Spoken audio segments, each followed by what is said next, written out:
अभी हमारे साथ ग्रामीण विकास मंत्री रामकृपाल यादव जी हैं। सर, आप मोदी सरकार के ग्रामीण क्षेत्र में काम को किस तरह देखते हैं, क्योंकि आप ग्रामीण विकास मंत्री हैं? देखिए, प्रधानमंत्री जी माननीय नरेंद्र मोदी जी के नेतृत्व में गांव के प्रति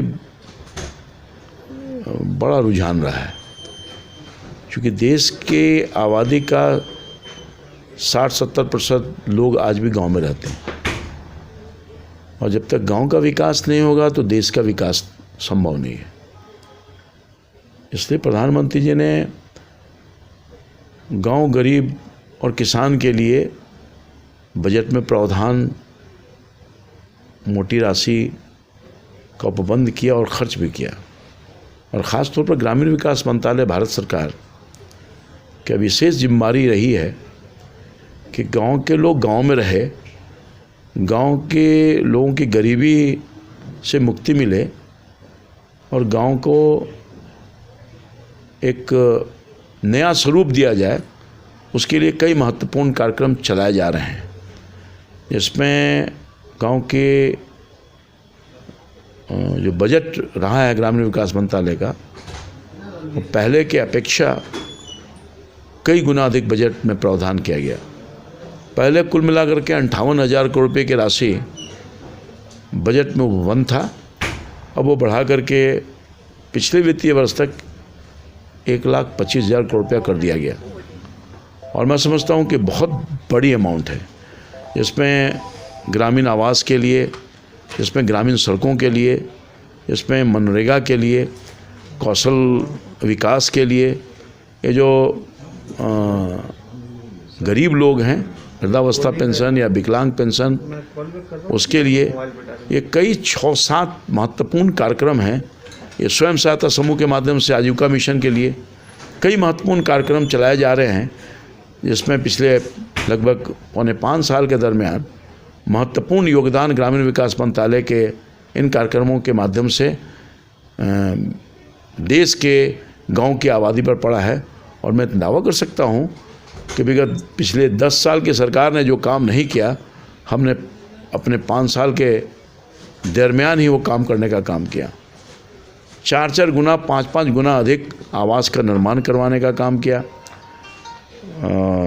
सड़कों का जाल बिछा दिया। जो सड़क पहले 75 किलोमीटर प्रतिदिन के हिसाब से बनता था, हम उसको 140 किलोमीटर प्रतिदिन के हिसाब से बनाए हैं। और मैं समझता हूँ कि उस पर धनराशि भी हम लोगों ने पर्याप्त मात्रा में खर्च करने का काम किया।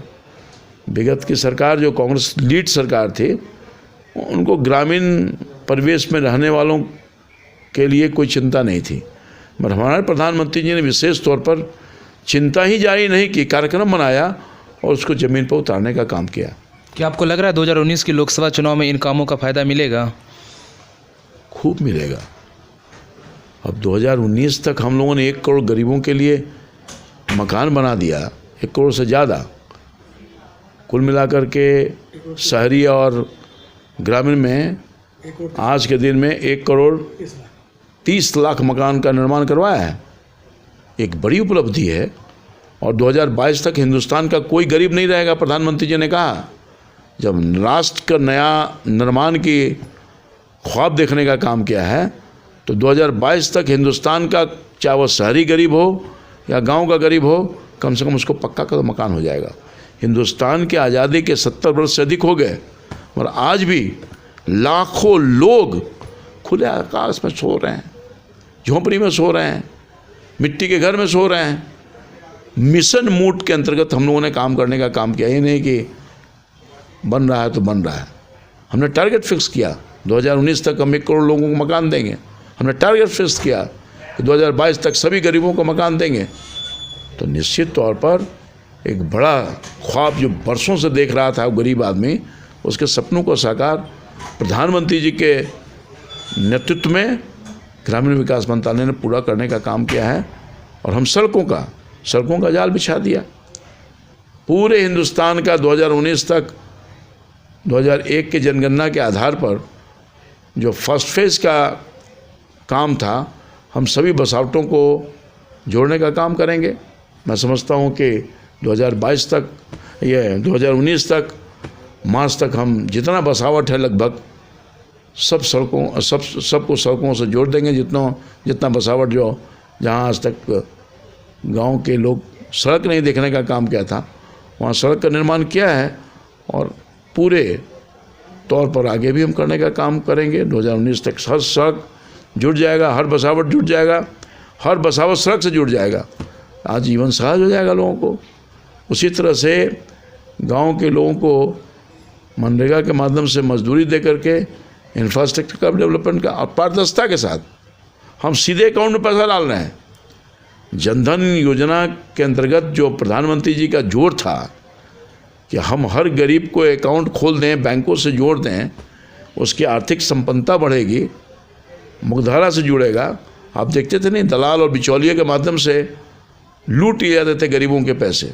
दलाल बिचौलिया कमीशन खोरी करता था। अभी जो पेंशन हम लोग दे रहे हैं, इसमें 3 महीना पर पेंशन मिलता था। हर पेंशनधारी से लगभग 200, 300, कहीं 400 रुपया ले लेने का काम करता था। अब उससे मुक्ति मिल गई है, अब सीधे उसके अकाउंट में जा रहा है। आप पता कर सकते हैं। 1-2 काम थोड़ा ही हुआ है। अब आवास योजना में अब 1,20,000 रुपया कैश दे रहे हैं हम लोग। उसके बाद शौचालय के लिए हम लोग 12,000 रुपया का बंद करा रहे हैं। उसके बाद 90 दिन का से लेकर 95 दिन तक मनरेगा का जो मजदूरी होता है उसकी राशि उपलब्ध करा रहे हैं। तो कुल मिलाकर 1,50,000 मिल रहा है। पहले मिलता था 70,000, अब मिल रहा है 1,50,000। तो संख्या भी बढ़ाई, राशि भी बढ़ाई। तो मैं समझता हूँ कि उसमें बहुत गरीब जो सपना देखा था कि हमारा भी कभी पक्का का मकान होगा क्या, सपनों को साकार किया प्रधानमंत्री ने। तो देश की जनता इसको थोड़ी भूलेगी। अब हर हाथ में जो महिलाएं हैं उनके घर में गैस का चूल्हा उपलब्ध हो गया उज्ज्वला योजना के माध्यम से। आयुष्मान भारत में हर गरीब को 5 लाख रुपए तक फ्री में मुफ्त इलाज की व्यवस्था कर दी गई। चाहे सरकारी हॉस्पिटल में कराइए या मान्यता प्राप्त गैर सरकारी हॉस्पिटल में कराइए। अभी हाल में मैं गया था अपने क्षेत्र दानापुर में, एक टेम्पो वाला के घर में मैं गया, घूमने गया था, मुलाकात हो गई। तो उसकी पत्नी, इसके पेट में पथरी हो गया था, गोल ब्लैडर में। अब ऑपरेशन कराना था, पैसा उसके पास नहीं था। टेम्पो चलाने वाला कहाँ से लाएगा 25-30 हज़ार रुपया। अब आयुष्मान भारत का फ़ायदा मिला, 25 से 30 हज़ार रुपया खर्च हुआ, मोटे तौर पे आया, वो सब भारत सरकार आयुष्मान भारत के अंतर्गत उपलब्ध करा दिया। कभी भूलेगा। तो ये सारा कुछ जो स्कीम है, अब हर गांव में बिजली हो गया, हर घर में बिजली हो गया। 4 करोड़ लोगों को लक्ष्य निर्धारित किया गया है कि हम मुफ्त में बिजली दे देंगे जिसके पास कनेक्शन के लिए पैसा नहीं है। 2.5 करोड़ से अधिक लोगों को मुफ्त में बिजली पहुंच गया। और हमारे बिहार में तो कोई ऐसा गांव नहीं है, पहले 5 घंटा भी लाइन नहीं रहता था, अंधेरा में गांव रहता था। और कई गांव तो कभी बल्ब देखा ही नहीं था। अब तो LED बल्ब देख रहा है भाई। पहले लालटेन युग था और ढिबरी युग था। लालटेन या ढिबरी युग खत्म, अब लालटेन की आवश्यकता ही नहीं है। अब सब तो बल्ब जला रहा है। हमारे दानापुर दियारा में 50-60 हज़ार 1 लाख की आबादी है, अभी तक लोगों ने तार पोल नहीं देखा था। यही सौभाग्य योजना के अंतर्गत पंडित दीनदयाल जी के नाम से जो कार्यक्रम चलाया जा रहा है, विद्युतीकरण योजना, हर गांव में चले जाइए, आपको बिजली मिल जाएगा। ऐसे अनेकों लाखों गांव थे, 18,000 गांव बिहार में, लाखों गांव जहां ट्रांसफार्मर बिजली लोगों ने देखा था। अब 24 घंटा बिजली मिल रहा है। ये सब गांव के लोग भूलेंगे क्या। पंचायती राज व्यवस्था के अंतर्गत 14वें वित्त आयोग की अनुशंसा के आलोक में हर पंचायत में करीब 70 लाख 80 लाख 1 करोड़ रुपये की राशि आ रही है। और पंचायतों का नली गली 7 निश्चय मुख्यमंत्री जी का है। इस योजना के अंतर्गत हर घर में नल हो रहा है, नली गली हो रहा है। तो अद्भुत विकास हो रहा है बिहार क्या, देश में पंचायती राज व्यवस्था के अंतर्गत जो पैसा निर्धारित किया गया ग्रामीण विकास पंचायती राज के माध्यम से 2 लाख करोड़ रुपये की व्यवस्था करने का काम किया गया। इतनी धनराशि आज तक किसी सरकार ने पंचायती राज व्यवस्था के तहत आवंटित करने का काम नहीं किया था। तो विकास तो अद्भुत हो रहा है पूरे देश के पैमाने पर। तो मैं समझता हूँ कि देश की जनता। अब बताइए, 3 रुपये 2 रुपये किलो चावल उपलब्ध हो रहा है, कोई सोचा था? 27 रुपये 28 रुपये किलो चावल और गेहूं का 22 रुपये दाम है। एक एक किलो में 20 से 22 रुपया धनराशि भारत सरकार अपने खजाने से दे रही है। यानी गरीबों की कमाई का पैसा कांग्रेस पार्टी लूटता था, न जाने कितना 1000 करोड़ रुपये के लूट कर लिया। हम लूट को बंद किया है, भ्रष्टाचार को बंद किया है, लुटेरों को जेल में भेजाने का काम किया है। और जितने लुटेरे हैं, जितने दलाल लोग हैं, ये सब लोग परेशानी में है ना। दिल्ली की दलाली बंद हो गई। दिल्ली में तो दलाली चलता था ना, ये सचिवालय वो सचिवालय, यहाँ वहाँ। आपको एक भी दलाल नज़र आ रहा है? आपको सब भाग रहा है। तो जितना दलाल था या दलाल का संरक्षण करता था या जो नेता लोग था, सब बौखलाहट में है। इसलिए सब लोग मोदी जी को कहता है कुछ नहीं, मोदी जी को हटाओ, कोई नीति कोई सिद्धांत नहीं, मोदी को हटाओ। इसलिए कि मोदी जी ने पिछले 5 साल के दरमियान, पौने 5 साल के दरमियान गरीबों के लिए, गांव के लिए, किसानों के लिए, नौजवानों के लिए इस बार का जो बजट आया है अद्भुत है, अद्भुत बजट है। कोई वर्ग और तबका नहीं है, चाहे महिला हो, पुरुष हो, नौजवान हो, गरीब हो, किसान हो, व्यापारी हो, कर्मचारी हो, फुटपाथ वाला हो, रिक्शा वाला हो, सबके लिए बजट में धनराशि उपलब्ध कराने का काम किया है। ये विपक्ष जुमला कह रही है। अरे जुमला है, सर्जिकल स्ट्राइक हो गया ना फिर ये बजट के माध्यम से। सब हताशा निराशा में है। देखे नहीं पार्लियामेंट के अंदर सीन, देखे कि नहीं? कोई ऐसे कर रहा है, देखा कि नहीं? जुबान बंद हो गया। जय जय है प्रधानमंत्री जी का और एनडीए की सरकार, कोई बनने से रोक देगा क्या? ये जितना सबका जो मिलन जुलन, गठबंधन, लठबंधन, ये सब क्या हो रहा है? बेमेल के शादी। कहीं कोई नीति सिद्धांत पॉलिसी नेता भी नहीं है। अब कहीं ममता दीदी जी उछल रही हैं, नहीं देखा? तेजस्वी यादव समर्थन मायावती दीदी उछल रही हैं, कहीं कोई उछल रहा है, कोई कूद रहा है। कोई नेता है? मोदी जी के सामने कोई है? राहुल जी अपना तरंग भड़ंग कर रहे हैं, घूमते चल रहे हैं। जब मौका था, 60 वर्षों तक मौका मिला इन लोगों को, कहीं नहीं देश की जनता को मकान बनवा दिया, घर बनवा दिया, पुल पुलिया बनवा दिया, बिजली दे दिया, 18,000 गाँव क्यों छोड़ दिया? मौका तो आप ही को था भाई, नहीं जनता तो आप ही को मौका दिया था। मौके को चूक गए। अब जनता इस पर विश्वास करेगी? ये लुटेरों को, जो देश के खजाने को लूटने का काम किया है, भ्रष्टाचारियों को, ये सब लोगों को जनता ठिकाने लगा देगी। 2019 में पूरी मुस्तैदी के साथ जनता तत्पर है, इनके झांसे में आने वाले नहीं है। ये रामलीला मंडली को कोई अब तरजीह देने वाला नहीं है। और 2019 में पूरी मजबूती के साथ पुनः इस बार तो लोग नारा लगा रहा है, अब की बार 400 पार, जनता नारा लगा रहा है। और बिहार में तो अद्भुत काम हुआ है भाई, अद्भुत काम हुआ है। केंद्र और राज्य की सरकार ने संयुक्त रूप से जो विकास की धारा बढ़ाया है।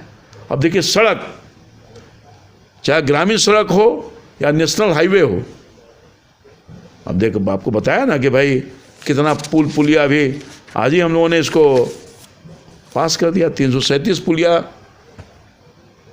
पेंडिंग पड़ा हुआ था, सबको दे दिया स्वीकृति, पैसा भी दे दिया, काम लगेगा धड़ाधड़। नेशनल हाईवे, एक से एक नेशनल हाईवे बन रहा है। गडकरी साहब के नेतृत्व में अद्भुत योगदान पूरे देश के पैमाने पर सड़कों का, 4 लेन, 6 लेन, 8 लेन, बिहार में 6 लेन, 8 लेन, आपने देखा नहीं? दानापुर से लेकर के उधर सगुना मोड़ से लेकर के उधर दानापुर तक 8 लेन में काम लगा हुआ है। हमारे क्षेत्र की मैं बोल रहा हूँ, पूरे बिहार के बाद मैंने बोला हूँ। तो इतना काम हुआ है। हवाई जहाज़, प्रधानमंत्री मोदी जी ने कहा था कि हम पॉलिसी बना रहे हैं कि साहब जो है चप्पल वाला भी जहाज़ पर चढ़ रहा है। हम तो पटना जाते हैं तो देखते हैं कि चप्पल वाला, धोती वाला, लुंगी वाला, झोला वाला फटा कपड़ा वाला सब चाह रहा है जहाज़ पर। उड़ान योजना लगा दिया।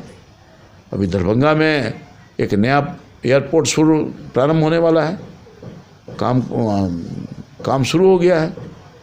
हम धन्यवाद देना चाहते हैं हमारे क्षेत्र बिहटा में हवाई जहाज़ की स्वीकृति माननीय प्रधानमंत्री ने दे दिया है, राज्य सरकार ने ज़मीन दे दिया, बहुत जल्द काम लगने वाला है। एक दो कितना बोलेंगे, 2-4 घंटा लग जाएगा बोलने में। तो इसलिए अब कोई नहीं है, और कोई नहीं है टक्कर में। क्यों पड़े हो चक्कर में, लगा रहा है लोना रहा है।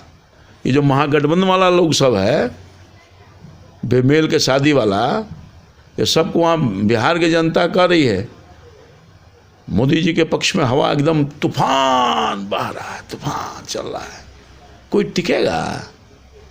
किसी के पास वोट है? कांग्रेस पार्टी रैली किया था, आपस में ही लाठा लाठी हो रहा है सीट के लिए, पता है कि नहीं? कांग्रेस पार्टी ने क्यों यहाँ रैली किया? अपनी ताकत दिखाने के लिए। 29 साल के बाद गांधी मैदान का एक छोटा भाग बने बढ़ पाए लोग। वहाँ जनता का रैली थोड़ा था, आप उस रैली को गाड़ी का रैली था, गाड़ी में आदमी भी नहीं था वहाँ। ये हालात था। आप विफल मान रहे उस रैली को? सुपर फ्लॉप, जनता ने नकार दिया। कौन विश्वास करेगा भाई? तो ये लोग आपस में ही चल रहा है ना, खिंचातानी। ये अब जनता तय करेगी ना कि एक मजबूत सरकार चाहिए कि मजबूर सरकार चाहिए। तो मजबूरी वाला सरकार, पहले भी तो गठबंधन की सरकार रही है ना भाई, चला है सरकार, टाइम फिक्स हो गया। साले भर 2 साल में उठा पटक अभी देख रहे हैं कि नहीं? कर्नाटका में जो क्या हो रहा है, मारा मारी, रोज इस्तीफा देने का धमकी दे रहे हैं गौरा जी, देखा है कि नहीं? रोज बयान दे रहे हैं हम छोड़ देंगे तो फोड़ देंगे। तो ये सब छोड़ने फोड़ने वाले विकास कहाँ बढ़ गया? देश दुनिया में नाम रोशन हो गया मोदी जी के नेतृत्व में, ऊंचाई बढ़ गया, आर्थिक मजबूती हो गया, इन्फ्लेशन रेट घट गया, तो विकास की धारा तो बढ़ गई ना। तो उसको कौन रोकने का अब धोखा में नहीं आने वाला है। तो ये थे हमारे साथ रामकृपाल यादव, जिन्होंने कहा है कि 2019 की लोकसभा चुनाव में फिर से मोदी की सरकार बनेगी। दिल्ली से केशव झा की रिपोर्ट, livecities.in के लिए।